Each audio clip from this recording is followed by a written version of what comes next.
بسم الله الرحمن الرحيم.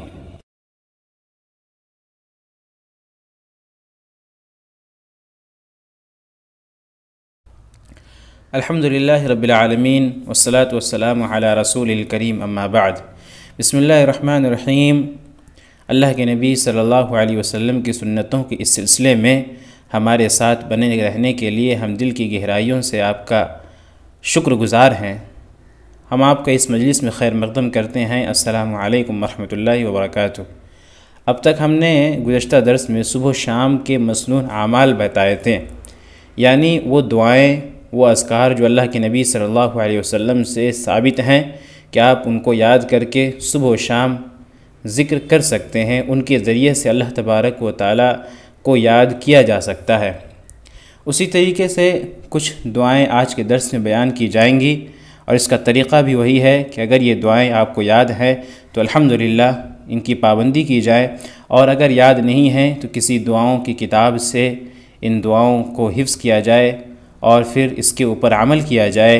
اور یہ دعائیں آپ کی اسکرین پر موجود ہوں گی، آپ چاہیں تو دیکھ کر اپنی اسکرین سے ان دعاؤں کو یاد کر سکتے ہیں.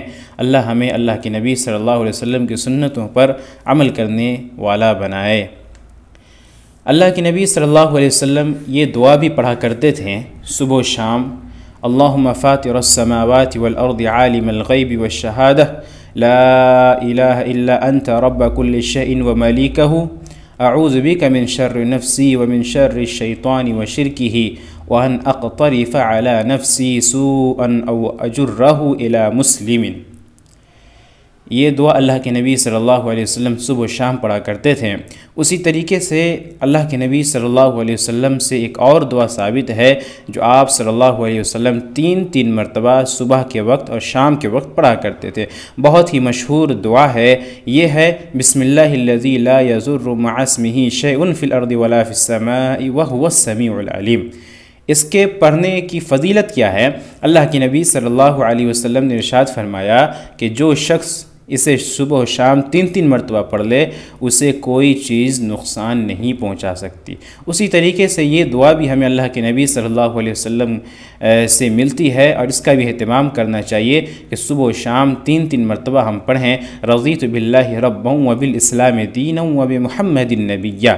اس کے پڑھنے والے کے لیے اللہ تبارک و تعالی نے کون سی فضیلت رکھی ہے کہ جو شخص اسے صبح و شام تین مرتبہ پڑھ لے اللہ پر واجب ہو جاتا ہے کہ وہ اسے قیامت والے دن راضی کرے. اور اللہ کے نبی صلی اللہ علیہ وسلم سے یہ دعا بھی ثابت ہے کہ آپ صبح و شام اس دعا کو بھی پڑھیں. یا حی یا قیوم برحمتک استغیث اصلح لی شأنی کلہ ولا تکلنی الی نفسی طرفۃ عین. اور یہ دعا اللہ کے نبی صلی اللہ علیہ وسلم صبح کے وقت یہ دعا بھی پڑھا کرتے تھے. ارشاد صلی اللہ علیہ وسلم ہیں اصبحنا علی فطرۃ الاسلام وکلمۃ الاخلاص ودین نبینا محمد وملت ابینا ابراہیم حنیفا مسلما وما کان من المشرکین. اور کچھ دعائیں یہ بھی ہیں کہ صبح و شام 100 مرتبہ سبحان اللہ وبحمدہ پڑھیں.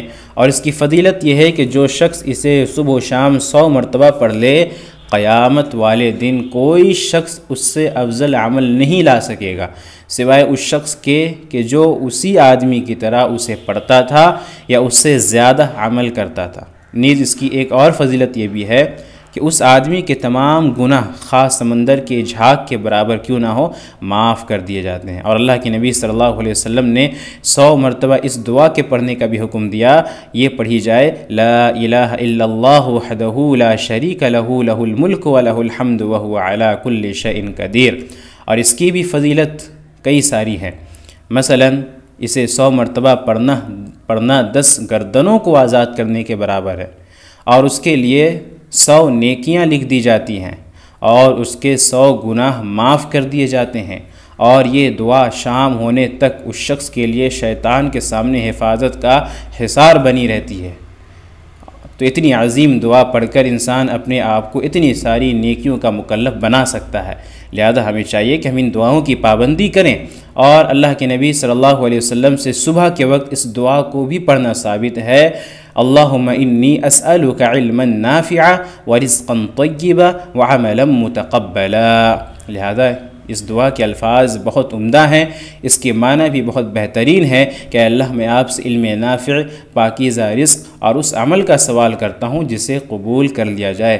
لہذا ان دعاؤں کا اہتمام کیا جائے، ان کو یاد کیا جائے اور اس کو اپنی صبح و شام کی پابندی بنائی جائے۔ اور یہ بھی ایک دعا ہے کہ صبح و شام 3 مرتبہ اس دعا کو پڑھیں۔ دعا کیا ہے؟ سبحان اللہ و بحمدہ عدد خلقہ و رضا نفسہ و زینت عرشہ و مداد کلماتہ۔ یہ دعا اللہ کے نبی صلی اللہ علیہ وسلم سے ثابت ہے اور ایک بہترین دعا ہے جس کی فضیلت اللہ کے نبی صلی اللہ علیہ وسلم نے بیان فرمائی ہے۔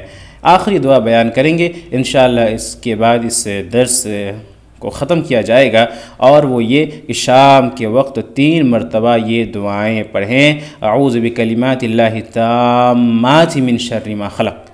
مطلب کیا؟ میں ہر مخلوق کے شر سے اللہ کے مکمل کلمات کی پناہ میں آتا ہوں۔ تو یہ درج بالا اذکار اور دعاؤں میں سے جس کو بھی آپ پڑھیں گے ایک سنت پر عمل ہوگا، لہذا ان تمام کو صبح و شام پڑھا کریں تاکہ زیادہ سے زیادہ سنتوں پر عمل کرنے کا ثواب کما سکے۔ یاد رہے صبح و شام کی مسنون اعمال میں سے گزشتہ کل کے درس میں اور آج کے درس میں کل 20 دعائیں بتائی گئی۔ انسان ان دعاؤں کو اپنی پابندی بنا سکتا ہے۔